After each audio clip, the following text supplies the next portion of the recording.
Bismillahirrahmanirrahim. Assalamualaikum warahmatullahi wabarakatuh.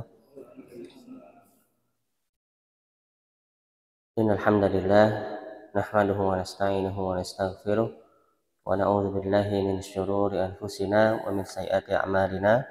Man yahdihillahu fala mudilla lah wa man yudlil fala hadiya lah. Asyhadu an la ilaha illallah wahdahu la syarika lah wa asyhadu anna Muhammadan abduhu wa rasuluh. Ya ayyuhalladzina amanu taqullaha haqqa tuqatih wa la tamutunna illa wa antum muslimun. Ya ayyuhan nasu taqu rabbakumul ladzi khalaqakum min nafsin wahidah wa khalaqa minha zawjaha wa batha minhuma rijalan katsiran wa nisaa'a wattaqullaha alladzi tasaaluna bihi wal arham innallaha kana 'alaikum raqiba.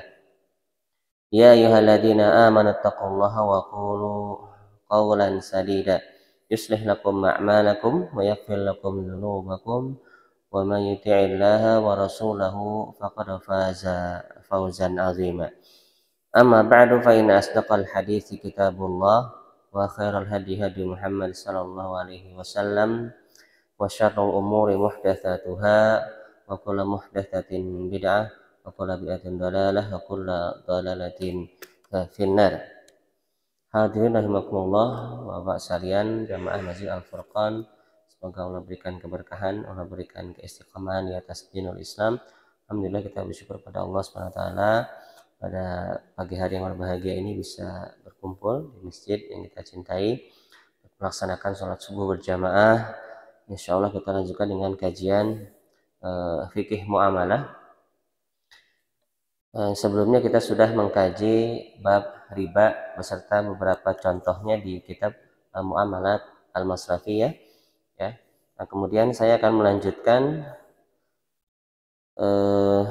sebetulnya dari kitab Al-Wajiz fi Fiqh Sunnah wal Kitabil Aziz ya, karena bab muamalah di kitab Al-Muamalat Al-Masrafiyah untuk dasar-dasar jual beli itu sebetulnya sudah selesai ya,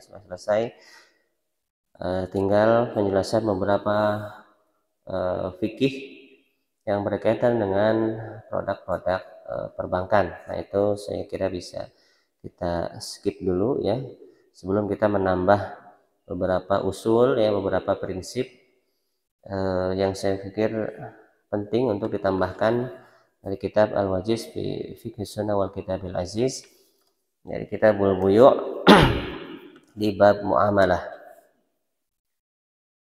Ya, di kitab ini, di kitab Al-Wajiz ini, di awal-awal ini sangat bagus ya, karena di sini dijelaskan tentang adab jual beli serta motivasi-motivasi di dalam bermuamalah.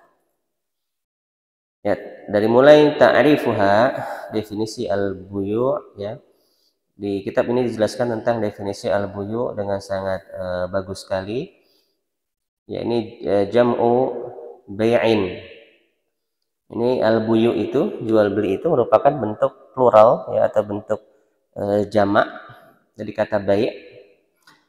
Wa jumi'a li ikhtilaf anwa'ihi. Nah, kata buyu' itu kenapa dibuat dalam bentuk jamak ya?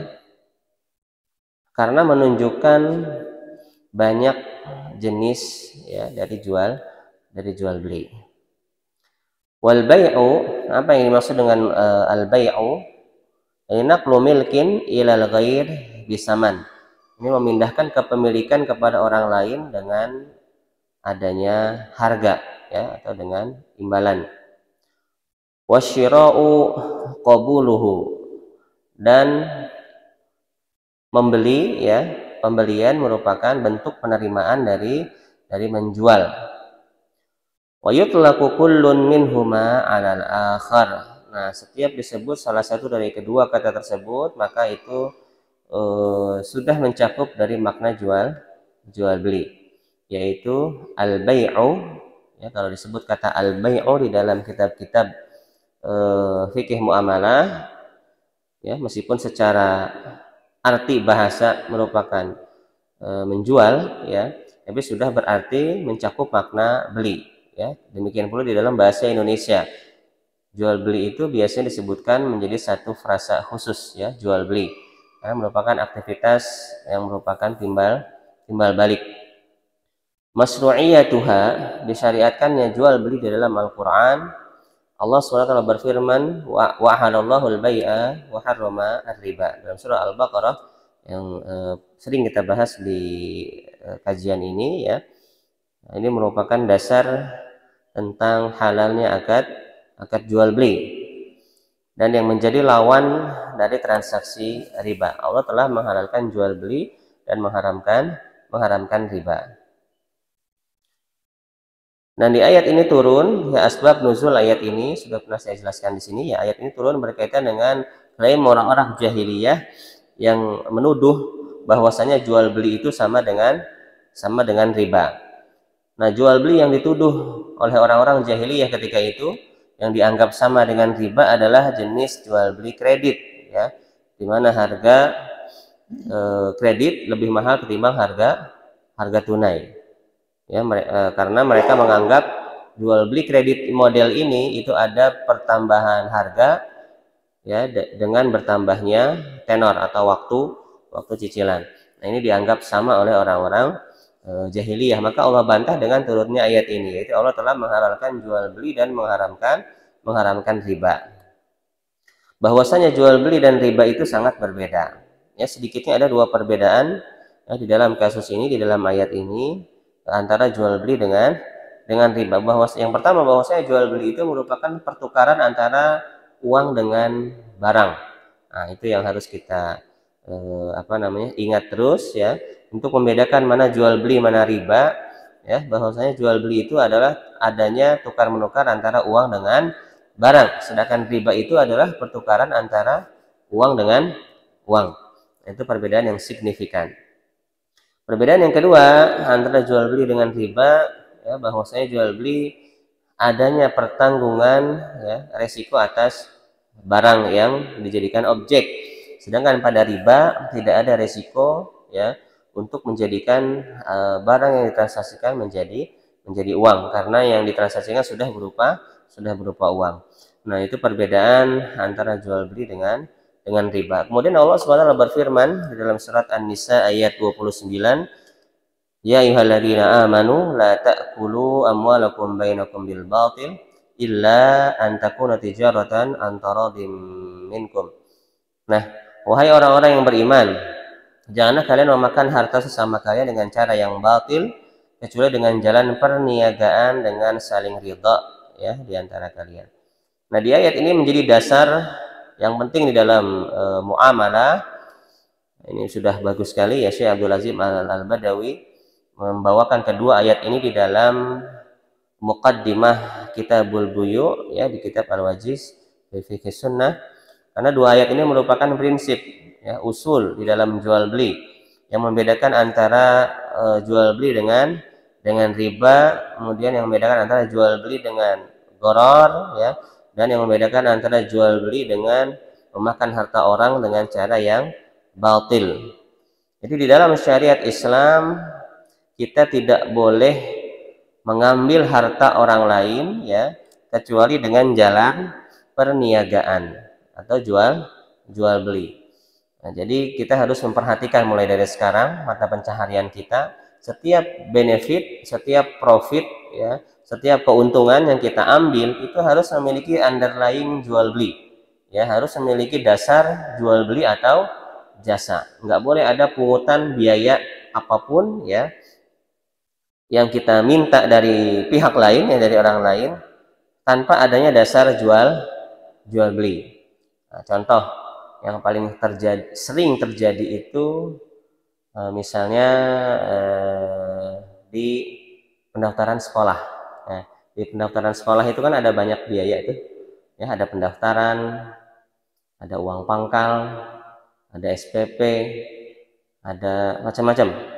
Nah, semua nama itu harus memiliki underlying jual beli atau jasa ya. Misalnya uang pangkal ini akadnya apa ya, objeknya apa.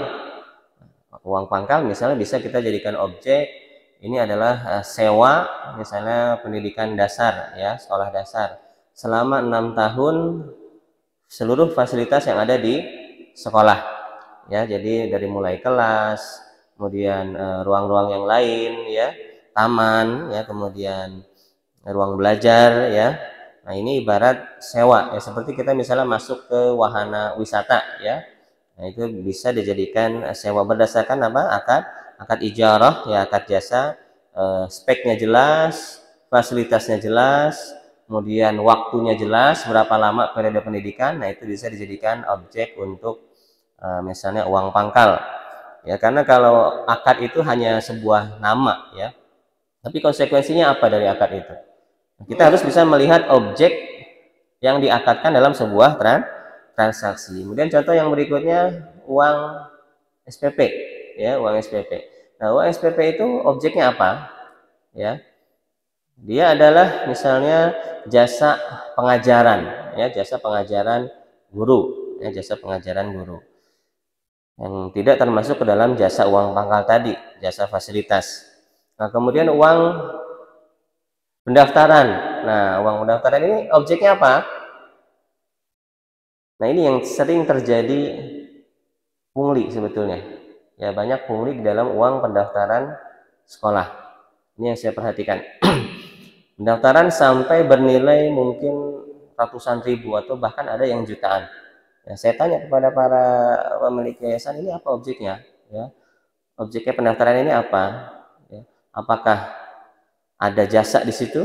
Ya, apakah ada kalau misalnya kita membuka pendaftaran apa misalnya sekolah, dan di situ ada objek nanti para peserta mendapatkan snack box, mendapatkan buku saku, yang mendapatkan fasilitas apa namanya, tenda. Nah, itu jelas, itu jelas. Nah, biayanya mungkin disesuaikan, ya, yang masuk akal sesuai dengan harga yang atau fasilitas yang diberikan. Tapi terkadang di sebagian sekolah, ya, ada biaya sampai 1 juta rupiah, 500.000 rupiah, tidak mendapatkan apa-apa, ya, hanya mendapatkan formulir tok, ya. Nah, ini tidak bisa dijadikan objek jual beli, ya. Nah, maka ini contoh, ya, bahwasanya kita di dalam bermuamalah, pungutan apapun itu harus kita perhatikan objeknya, ya, underlying-nya apa, apakah ada jual beli di sana ataukah ada jasa di sana. Kalau jual beli barang yang kita serah terimakan apa, kalau jasa servis yang kita berikan kepada lawan transaksi kita berupa apa. Nah, itu adalah salah satu contoh, ya, salah satu contoh menganalisa objek transaksi, ya, objek transaksi.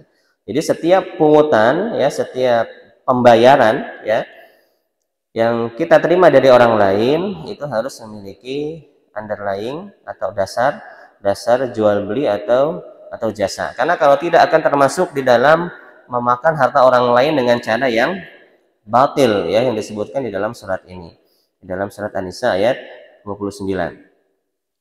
Nah, itu kemudian terkadang kita meminta biaya-biaya, ya, di dalam, misalnya kita contoh yang lain, kita punya minimarket, ya, minimarket.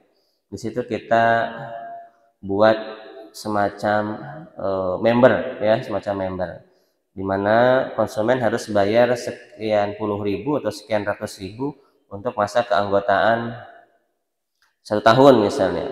Nah, itu juga, nah, ini contoh pungutan yang harus ada objeknya. Apa dasar dari pungutan itu? Dari uang misalnya 100.000, apakah mendapatkan benefit berupa jasa, ya, apakah mendapatkan benefit berupa barang, ya, barang apa yang didapatkan dan kapan didapatkannya barang itu, apakah mendapatkan benefit berupa diskon. Nah, kalau benefitnya berupa barang atau jasa, maka harus jelas berapa kadarnya dan kapan barang atau jasa tersebut didapatkan. Karena kalau tidak, maka itu akan menjadi apa? Gharar, ya, ketidakjelasan.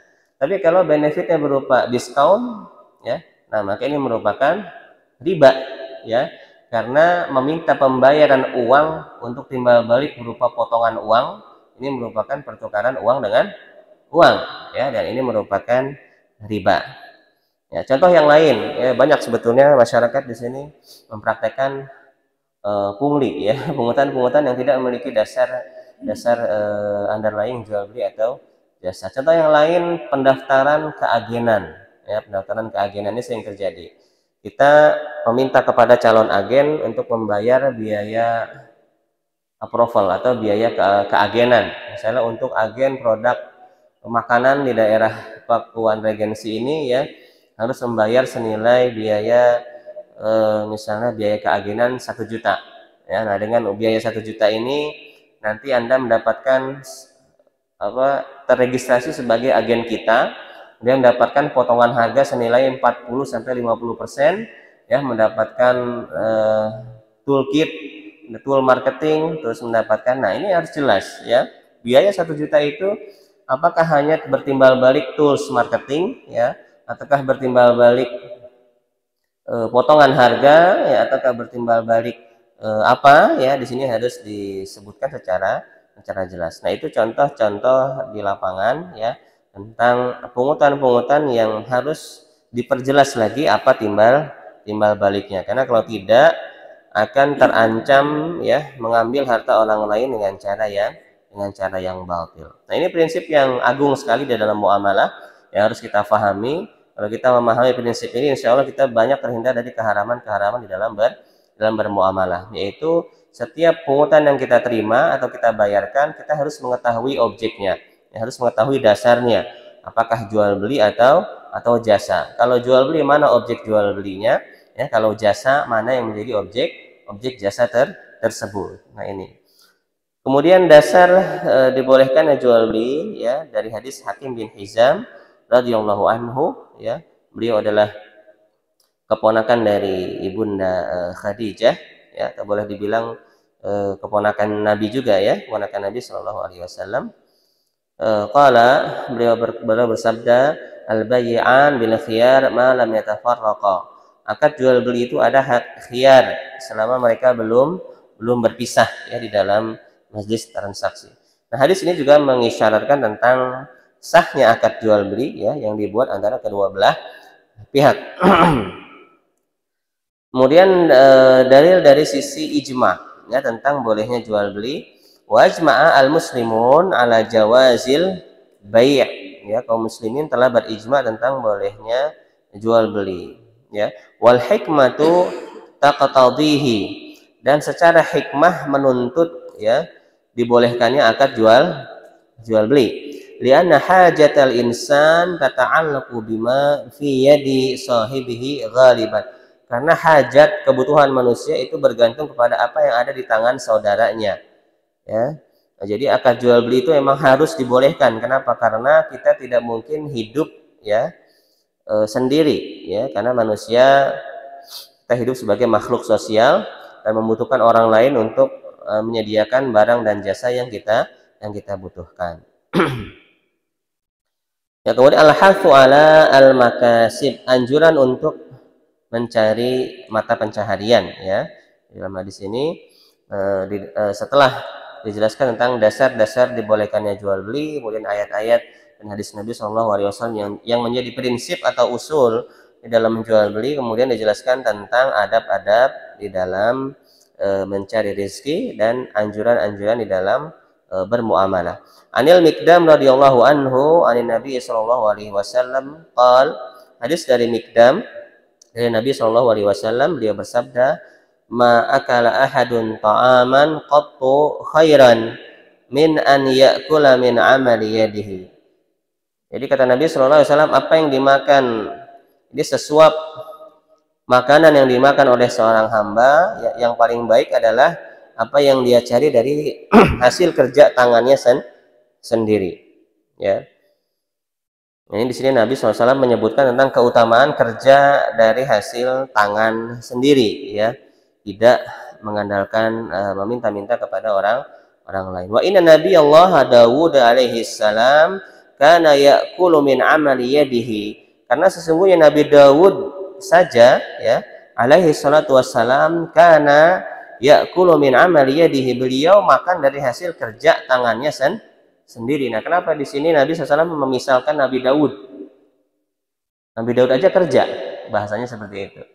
Kenapa kita malas kerja dan mengandalkan misalnya fasilitas negara ya, kalau pejabat atau kenapa dimisalkan di sini Nabi Daud? Ada yang tahu mungkin? Hah? Karena Nabi Daud, Iya, kenapa? Nabi Daud itu siapa? Beliau profesinya raja, ya. Nah ini, jadi berkaitan dengan profesi. Nabi SAW hendak mengajarkan kepada kita. Kenapa dimisahkan di sini Nabi Daud aja kerja? Kenapa kamu malas gitu? Kan? Seperti itu. Karena Nabi Daud adalah seorang raja, ya. Raja aja mau makan kerja gitu, pakai tangannya sendiri, ya. Bikin apa beliau? Bikin alat perang, bikin alat perang, bikin baju besi, ya, bikin tools, ya dia beliau kerja, ya. Meskipun beliau seorang raja, padahal kalau dia seorang raja seharusnya dia dapat fasilitas kan, fasilitas gampang, banyak harta banyak di negara gitu. Tapi Nabi Daud saja sebagai seorang raja dia kerja untuk uang makannya, tidak mengandalkan fasilitas negara. Nah sekarang apalah kita, ya, apalah kita. Jadi kita ini motivasi dari Nabi SAW bahwasanya kita harus rajin di dalam mencari nafkah, di dalam mencari rezeki dengan bekerja dengan tangan sendiri. Kemudian wa Nabi Hurairah, hadis dari Abu Hurairah radhiyallahu anhu, qala beliau berkata, qala Rasulullah SAW, Rasulullah sallallahu alaihi wasallam bersabda, bi an yahtatiba ahadukum huzmatan ala zahrih khairun min an yas'ala ahadan fayu'tiyahu aw yamna'ahu. Ya, Nabi SAW bersabda, ya, andai saja seorang di antara kalian memanggul kayu bakar, ya, di punggung kalian itu manggul kayu bakar, ya, maka itu lebih baik ketimbang kalian meminta kepada seseorang, di mana kalau meminta itu bisa diberikan dan bisa tidak diberikan. Nah di sini Nabi SAW memberikan permisalan lagi, ya, permisalan. Kalau kalian kerja manggul kayu bakar itu lebih baik ketimbang meminta-minta. Kenapa dimisalkan ini pekerjaan, disebutkan contoh pekerjaan memanggul kayu bakar, ya, di punggung, karena ini merupakan pekerjaan yang mengkiaskan pekerjaan yang apa? Kasar, ya. Pekerjaan yang mungkin dianggap rendahan, kuli panggul lah, ya, kuli panggul, hina, ya. Di sini Nabi menyebutkan pekerjaan ini lebih mulia ketimbang kita meminta-minta kepada orang lain, ya, mengandalkan. Nah, sekarang banyak ikhwah di masyarakat itu memang kebanyakan mungkin karena zamannya, ya, manja, ya, jadi lebih mengandalkan terkadang butuh apa-apa pakai donasi, ya. Istri misalnya butuh biaya kesehatan, ya, pakai donasi, ya, apa-apa pakai donasi. Nah ini, ya, nah, kita lebih terhormat, ya, diutamakan kita mencukupi segala kebutuhan dari hasil kerja, ya, meskipun kerjaan itu kasar, ya. Sekarang kan orang banyak kerja pilih-pilih, ya, Pak. Pilih-pilih. Kerjaan yang kasar dikit kadang malu, pekerjaan yang hina dikit terkadang malu, ya. Nah ini, jadi Nabi SAW memberikan kita motivasi jangan malu di dalam bekerja. Pekerjaan apapun, sekasar apapun, ya, pekerjaan sehina apapun itu lebih mulia ketimbang meminta-minta kepada manusia, seperti itu. Kemudian sabda Nabi SAW yang lain, beliau memotivasi tentang ini, la ba'sa bil ghina liman ittaqa.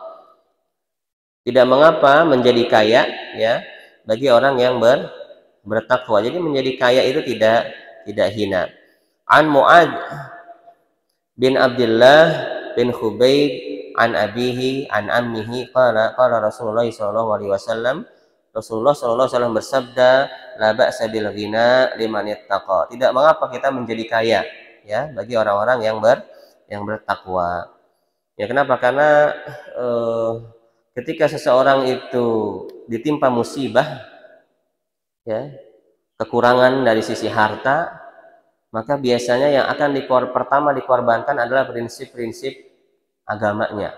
Nah, ini kita harus hati-hati, ya, karena ketika seorang itu ditimpa musibah, kemiskinan, ya, dan kesusahan, biasanya mereka mulai akan luntur, ya, agamanya, ya, agamanya.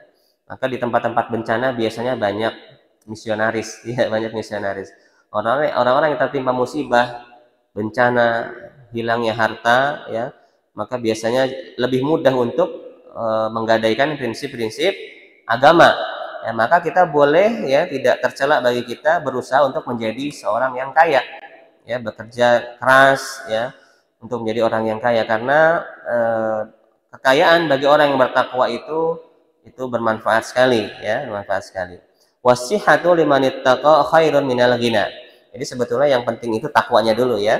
Kalau jadi orang kaya bertakwa, maka ini akan bermanfaat untuk dirinya dan kaum muslimin.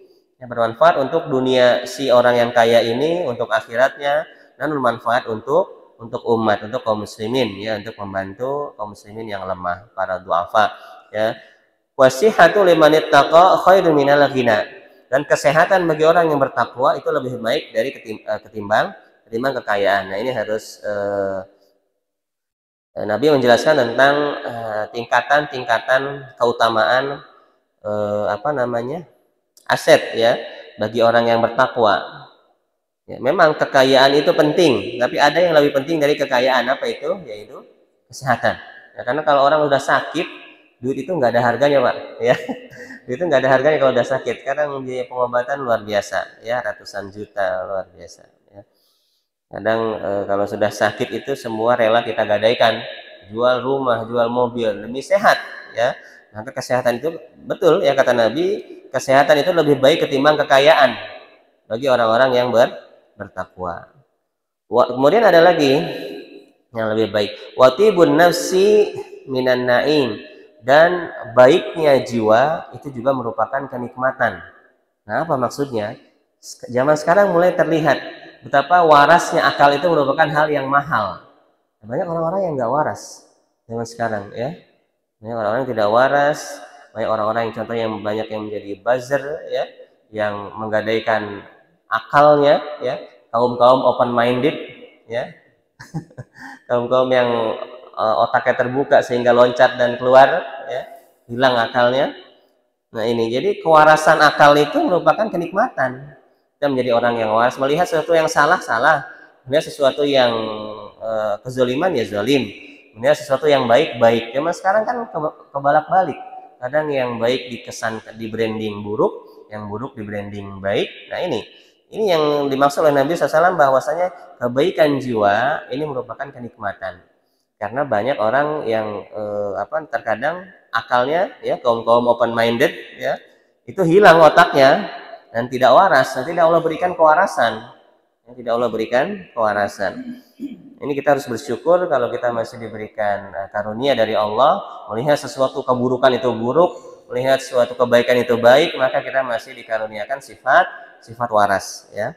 Di zaman sekarang banyak orang tidak waras, yang baik dibilang buruk, yang buruk dibilang baik, yang memalukan dibilang budaya ya, yang syariat dibilang kuno ya, dibilang tinggalan zaman, seperti itu. Kemudian al-hatu 'alal iqtisad fi talabil ma'isyah, anjuran untuk melakukan kegiatan ekonomi di dalam mencari rizki. An Jabir bin Abdullah, hadis dari Jabir bin Abdullah, qala, beliau berkata, qala Rasulullah sallallahu alaihi wasallam, ayyuhan nas ittaqullah wa ajmilu fi talab fa inna an-nafsa lan tamut hatta tastawfiya rizqaha wa in amta anha fattaqullah wajmilu fi talab khudhu ma halla wa da'u ma haruma. Nah, hadis yang mulia ini banyak sekali mengandung faidah ya. Nabi SAW bersabda menjelaskan kepada umat manusia, ayuhan nas, wahai umat manusia, ittaqullah, bertakwalah kepada Allah, karena kalau kita bertakwa kepada Allah ya, apapun masalah yang akan kita hadapi itu ada solusinya ya, ada solusinya. Ini prinsip. Apapun yang kita alami, baik itu musibah, ya, kurangnya rezeki dan lain-lain, maka hendaknya kita mengutamakan SOP takwa, ya, bertakwa kepada Allah, yaitu tidak melakukan pelanggaran syariat. Ya, ketika kita dagangan lagi sepi, ya, tidak boleh kita melakukan pelanggaran syariat, ya, misalnya dengan melakukan penipuan, ya, kecurangan dalam jual beli, ya. Nah, ini jadi kemiskinan, kesulitan tidak boleh menyebabkan kita untuk melakukan pelanggaran syariat.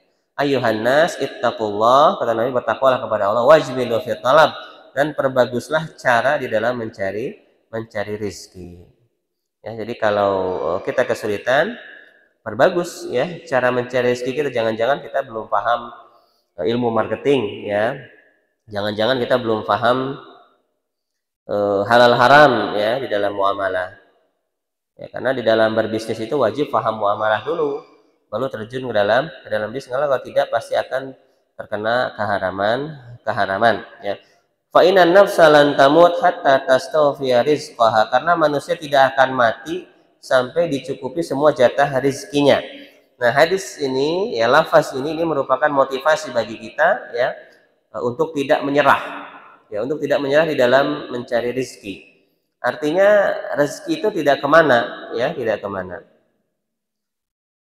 Jadi kalau kita jadi selama nafas masih di kandung badan, maka kita harus yakin bahwasanya rezeki itu masih ada, ya, masih ada. Ini tidak boleh berputus asa dari rahmat Allah. Kita berusaha bekerja ya semaksimal mungkin, ya, tidak perlu mengkhawatirkan rezeki yang apakah kita dapat atau tidak. Yang perlu kita khawatirkan itu kita mengambilnya dengan cara yang halal atau dengan cara yang haram, ya. Tapi kalau rezeki insya Allah ya itu masih ada selama kita masih hidup. Wa in abta'a anha, meskipun terkadang terlambat datang. Nah ini ya, rezeki itu sebetulnya nggak kemana Bapak Ibu sekalian ya, cuma kadang terlambat, seret, tersendat-sendat. Nah apa yang menyebabkan rezeki itu tersendat, lambat datangnya ke kita? Kok ini nggak datang-datang, lama ya, nggak lama. Kita sudah berusaha keras tapi kok nggak dapat. Fattaqullah, maka bertakwalah kepada Allah ya. Karena apa? Karena dosa dan maksiat itu dapat menghambat datangnya rezeki ya. Kalau kita banyak melakukan dosa, pelanggaran syariat, maka itu dapat menyebabkan rezeki kita terhambat dan tersendat. Maka kata Nabi, bertakwalah kepada Allah, itu solusi datangnya rezeki dan yang akan memperlancar keran usaha kita ya, dagangan kita itu. Jadi kita harus memperbanyak takwa. Maka terkadang para saudagar kaya itu memiliki yang saya kenal terutama itu memiliki kebiasaan ya, dan ini juga kebiasaan orang-orang soleh sejak zaman dahulu untuk memperlancar rezeki mereka, dagangan mereka sering bersedekah ya, sering bersedekah, karena sedekah itu juga dapat menggugurkan dosa-dosa ya, sebagai kafarah ya, kafarah atas dosa-dosa.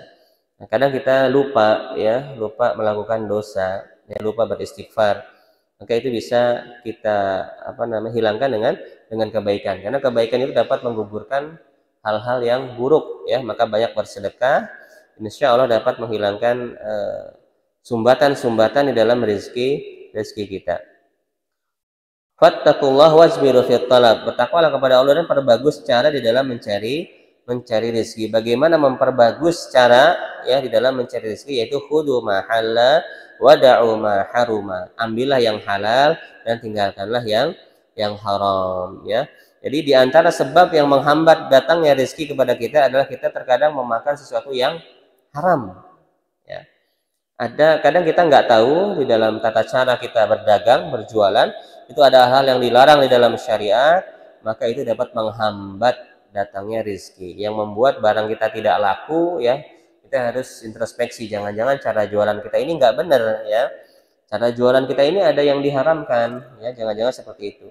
Nah, sekarang banyak sekali ya jenis-jenis keharaman di dalam dunia marketing ya, di dalam dunia jual beli. Sekarang sudah banyak sekali marak, contoh ya, jual beli follower ya, kemudian membuat fake order ya.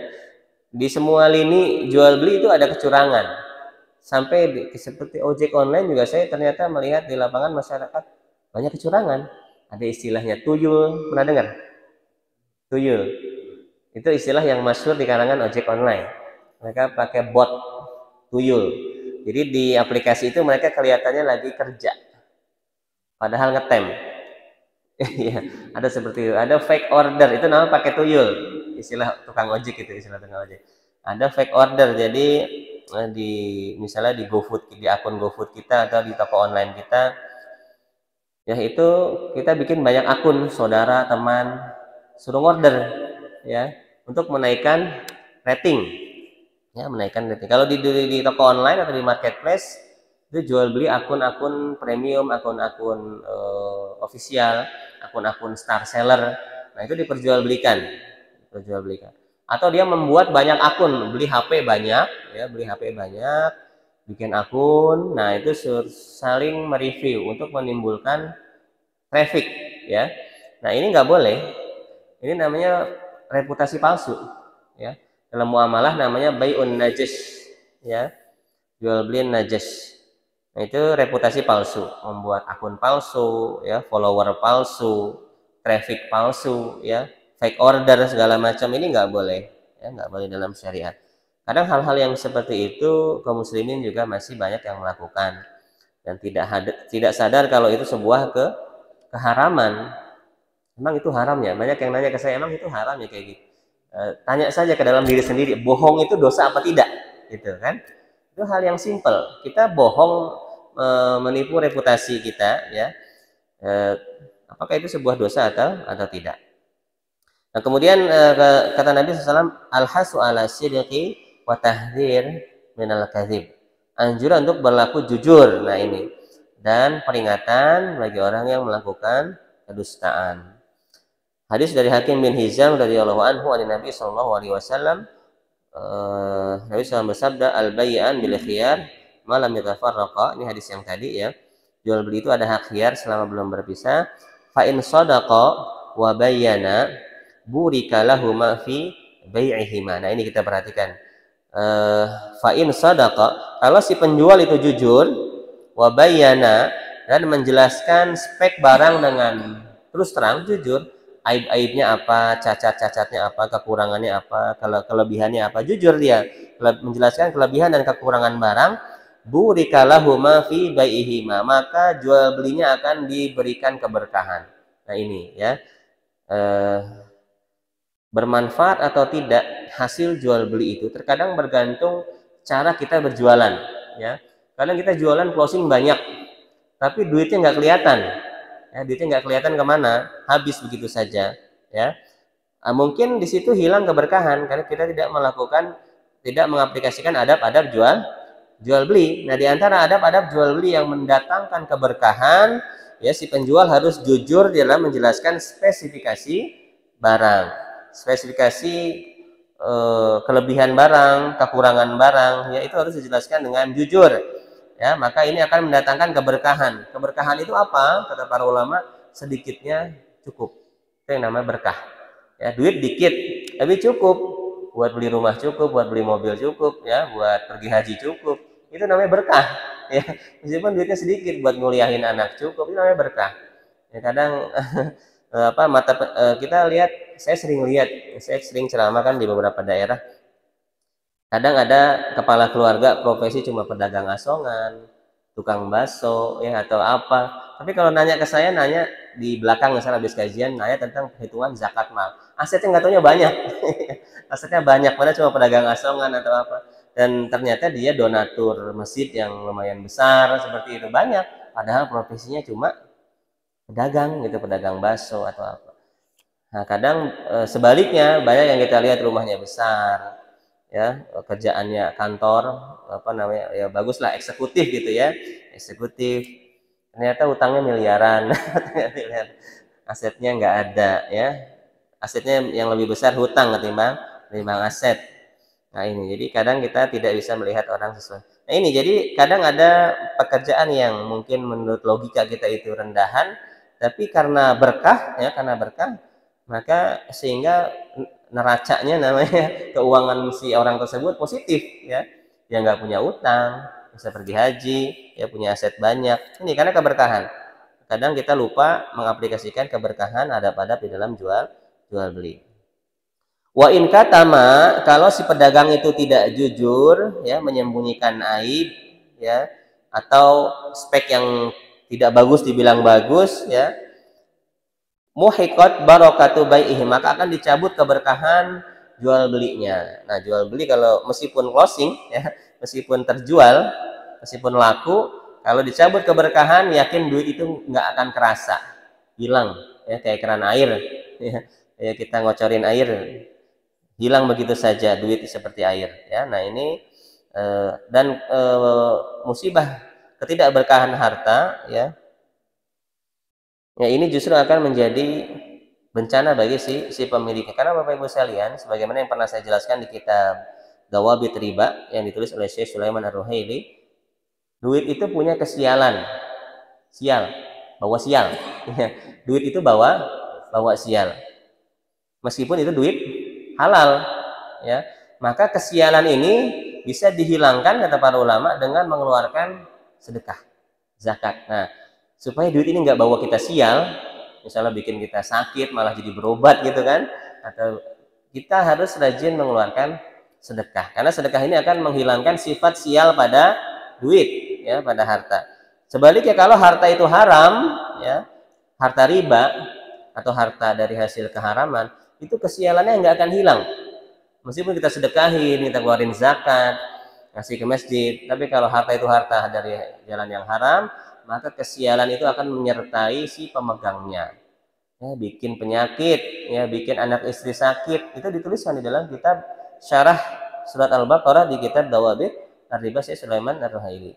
Jadi bahwasanya bencana penyakit yang menimpa kita, istri dan anak itu berkaitan dengan harta yang kita pegang.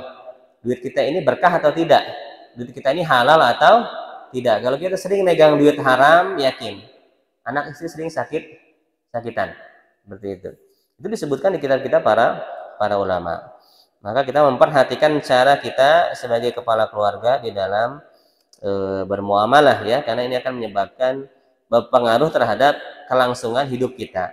Ada terkadang musibah-musibah, kesialan-kesialan yang kita alami, ya, karena lalainya kita di dalam menunaikan hak, ya, atau berlaku adab, ya, beradab yang baik di dalam bermuamalah. Kemudian ada hadis dari Uqbah bin Amir, sami'tu Rasulullah sallallahu alaihi wasallam yaqul al-muslimu akhul muslim. Seorang muslim itu saudara dari muslim yang lain. Wala yahillu li muslimin ba'a min akhihi bai'an fihi aibun illa bayanahu lahu. Maka tidak halal bagi seorang muslim menjual barang kepada saudaranya di mana barang itu memiliki aib, ya, memiliki cacat, kecuali dia harus menjelaskan kondisi cacatnya, cacat barangnya tersebut, ya. Nah, ini sudah masuk waktu syuruk. Sedikit lagi, ya, sedikit lagi kita hadis-hadis ini sangat banyak kaya akan motivasi, ya. Kadang kita itu lupa bahwa saya motivasi dari sabda Nabi SAW itu banyak, tapi kita lebih memilih bayar jutaan untuk motivasi-motivasi, ya, dari coach bisnis yang sebetulnya bisa salah bisa benar. Kenapa? Karena yang namanya perkataan orang, manusia itu bisa salah bisa benar. Tapi kalau sabda Nabi itu sudah pasti benar dan sudah pasti mengandung motivasi, ya, motivasi yang akan merasuk ke dalam jiwa. Maka sebaik-baik motivasi adalah Al-Quran dan hadis Nabi Shallallahu Alaihi Wasallam. Al-hasu ala suhulah wasamahah fi syira wal bai'. Anjuran untuk bermudah-mudahan, mudah, ya, gampang dalam jual beli itu, jual santai, ya, bahasa kitanya santai, jual santai. An Jabir bin Abdullah radhiyallahu anhu anna Rasulullah sallallahu alaihi wasallam qala rahimallahu rajulan samhan idza ba'a wa idza ishtara wa idza qatada. Nah, hadis ini salah satu tips dan trik supaya jual beli kita Allah berikan keberkahan dan Allah merahmati jual beli kita. Apa? Ini didoakan oleh Nabi. Kira-kira doa Nabi itu diterima atau tidak? Pasti dikabul. Nabi mendoakan orang yang semoga Allah merahmati, memberikan kasih sayang, ya, mengasihi orang yang mudah ketika menjual. Nah, jual itu mudah, gampang, santai. Orang nawar selama masih untung kasih. Berapa harganya? 10.000. 9.000 ya Pak, ambil, ya, gitu. Ini berapa harganya? Ini 5.000. 8.000 2 ya, bungkus, ya, seperti itu. Mudah. Kalau jualan itu mudah, ini akan mendatangkan keberkahan. Wa idza ishtara, dan mudah ketika membeli. Nah, itu si penjualnya disuruh gampang ngasih harga, si pembelinya disuruh jangan nawar. Dan mudah ketika membeli. Ini berapa Pak harganya? 10, udah Pak. 2 kilo, ya, misalnya. Nggak pakai nawar, mudah. Jangan nawar itu, jangan sampai, ya Allah, kadang ibu-ibu itu kalau di pasar alot sekali, sampai ditinggal dulu. balik lagi, biar turun, tinggal dulu sampai turun berapa kali. Ini akan menghilangkan keberkahan. Ya, jangan puas dengan potongan harga yang banyak. Semakin kita nawar, semakin keberkahan itu hilang. Nah, hati-hati ya. Kadang kita kurang perhatian dengan hal-hal adab-adab dalam jual beli itu harus kita perhatikan. Karena teknisnya ini akan menentukan harta ini bermanfaat bagi kita atau tidak nih. Meskipun kita dapat harga murah, kalau kita nawarnya sadis, ya paling cuma jadi kotoran ini apa yang kita beli ini ya, nggak berguna. Tapi kalau kita memperhatikan adab-adab jual beli, sekedar nggak nawar itu bisa barang ini bisa, misalnya kita beli buah nggak nawar ya, Allah kasih keberkahan, buah ini bikin kita sehat, bisa kita makan, kebagian buat anak-anak, kebagian buat tetangga, berpahala, masya Allah, bermanfaat buat diri kita, keluarga kita, untuk akhirat kita, hanya karena kita tidak nawar. Ini kan indah ya Islam itu, penjualnya gampang ngasih harga, pembelinya gengsi kalau nawar gitu. Nah, ini bagus, ini indah. Wa idza qatada, dan mudah ketika menagih hutang. Ya, nagih hutang itu jangan galak. Dengan menagih hutang dengan cara yang tidak galak, yang tidak dengan sopan, ini sudah akan mendatangkan keberkahan. Meskipun kita nggak dapat nagihnya nih. Nagih teman, Mas, ini kapan mau dibayar? Kebetulan saya lagi butuh. Ya, kalau memang mampu mungkin silakan dibayar, kalau enggak ya mudah-mudahan Allah berikan kelapangan sehingga bisa bayar utang. Ini yang baik ya, nagih yang baik. Meskipun nggak dapat, wah maaf saya belum bisa bayar, nggak apa-apa, tapi kita akan mendapatkan keberkahan, ya, akan mendapatkan rahmat dari Allah Subhanahu wa Ta'ala. Jadi orang itu mudah ya, orang muslim itu mudah, jualan mudah, beli mudah, dagang mudah, nagih hutang mudah, ya, maka ini akan mendatangkan rahmat dari Allah Subhanahu wa Ta'ala. Satu lagi mungkin hadis yang penting ini. Fadlu indhar al-mu'sir, keutamaan memberikan tenggang bagi orang yang nggak mampu bayar utang. Hadis dari Abu Hurairah, Nabi SAW, beliau bersabda, kana tajirun yudayyinun nas. Ya, Nabi menceritakan tentang perbuatan orang solih zaman dulu. Ya, dulu ada orang yang senang ngutangin manusia. Jadi ada saudagar zaman dulu yang suka ngutangin orang. Ngasih barang ngutangin. Fa idza ra'a mu'siran, ketika dia melihat ada orang yang enggak, dia supplier dagang, ngasih ke warung-warung atau ngasih ke pedagang ya. Nah, itu bayarnya nanti belakangan. Nah, si pedagang ini ketika ada orang yang enggak mampu bayar, dia berkata kepada kepada ajudannya ya, kepada debt kolektornya, mungkin zaman sekarang ya, tajawazu anhu. Udah dia kasih ringan, kasih panjang temponya. Kalau orang yang mau bayar, la'allallaha an yatajawaza anna, semoga Allah memudahkan dan memanjangkan urusan kita ya, ini bahasanya seperti itu.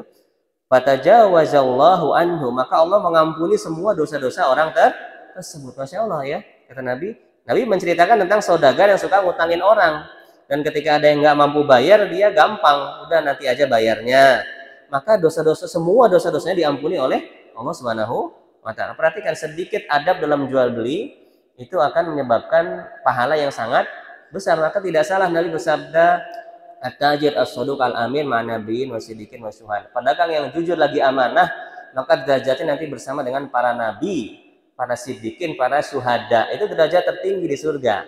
Pahala seorang bisnismen dan pedagang itu besar. Kenapa? Karena adab-adabnya itu sedikitnya berpahala besar. Sekedar menangguhkan orang utang bisa menggugurkan semua dosa-dosa. Sekedar nggak nawar ya, bisa mendatangkan rahmat dan keberkahan. Makanya kalau kita bisa mengaplikasikan semua adab-adab jual beli, maka kita bisa masuk surga menyamai derajatnya para nabi dan para syuhada Allah ya. Subhanallah ya. Mudah-mudahan kita semua yang di sini bisa mengaplikasikan semua adab-adab jual beli sehingga mendatangkan keberkahan bagi dunia kita dan bermanfaat buat akhirat kita. Saya kira cukup ya, sudah masuk waktu syuruk. Mudah-mudahan bermanfaat. Bila taufiq, subhanallahi wa bihamdika, asyhadu an la ilaha illa anta, astaghfiruka wa atubu ilaik. Assalamualaikum warahmatullahi wabarakatuh.